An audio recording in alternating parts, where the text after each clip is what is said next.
तर ठाकरे बंधूंसह मविया नेत्यांनी निवडणूक आयोगाची भेट घेत प्रश्न मांडले। ठाकरे बंधू व्हीव्हीपॅटसाठी आग्रही आहेत। व्हीव्हीपॅट आणि यादी दुरुस्तीशिवाय निवडणुका नको अशी मागणी राज ठाकरेंनी केली। तर मतदान कुणाला जातं हे मतदारांना कळत नाही असं उद्धव ठाकरे म्हणाले।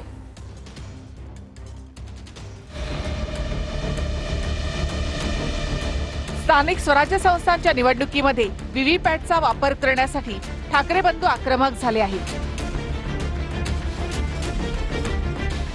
ठाकरे बंधू शरद पवार, बाळासाहेब थोरात यांच्यासह विरोधी पक्षाच्या नेत्यांनी मुख्य निवडणूक अधिकारी एस चोकलिंगम यांची भेट घेतली।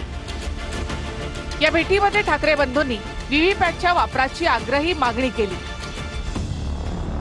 देशामध्ये सध्या कुठेच निवडणुका नाहीत, त्यामुळे स्थानिक निवडणुकीसाठी व्हीव्हीपॅट आणा अशी मागणी राज ठाकरे यांनी केली।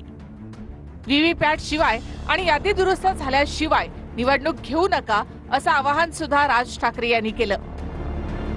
31 जानेवारी पर्यंत निवडणूक घेण्यासाठी तुम्ही सज्ज आहात का? निवडणूक याद्यांमध्ये एवढा घोळ आहे, मग निवडणूक कशी घेता? निवडणूक जाहीर झाली नाही तरी मतदान नोंदणी बंद का केली?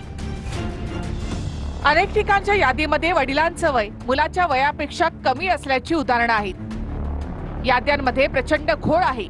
2-2 ठिकाणी मतदारांचं नाव कसं आहे? जे आज 18 वर्ष पूर्ण करतायत त्यांनी मतदान करू नये का, असे प्रश्न राज ठाकरे यांनी चोकलिंगम यांना विचारले। मतदान कुणाला जातं हे मतदाराला कळत नाही असं उद्धव ठाकरे म्हणाले। अनेक ठिकाणी खोटी मतदान नोंदणी झाली, यावर अद्याप कारवाई झाली नाही असंही उद्धव ठाकरे यांनी म्हटलं। या भेटी दरम्यान राज्य निवडणूक आयुक्त दिनेश वाघमारे उपस्थित नव्हते।